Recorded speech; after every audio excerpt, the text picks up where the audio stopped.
सबूटे के प्रणाम। एक महादेव के और विद्यापति के रचना सुंदर सन भजन सुनबे छी। आशा है नीक लागे तो चैनल के सब्सक्राइब जरूर करी।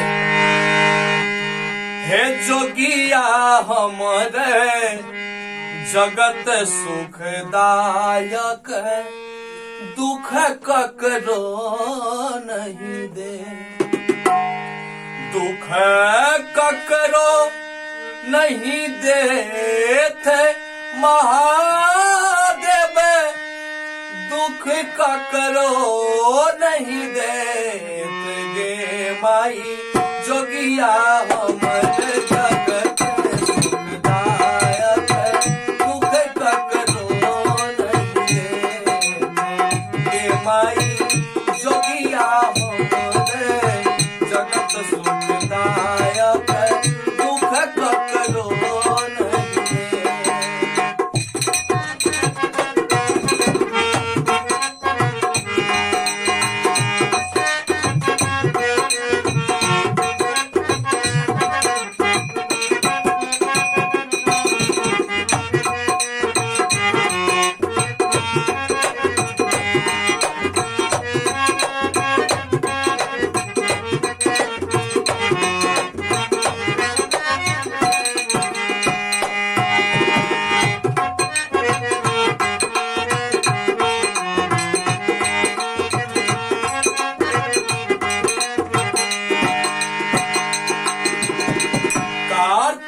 गणपति तुरी जन बालक, जग भर के नहीं जानेंगे माई।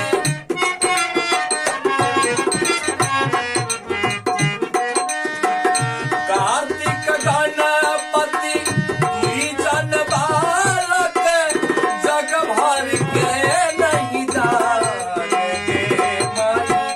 तिनका नहीं रतियो सोन नहीं खाने माई जोगिया हमरे जगत सुखदायक, दुख ककरो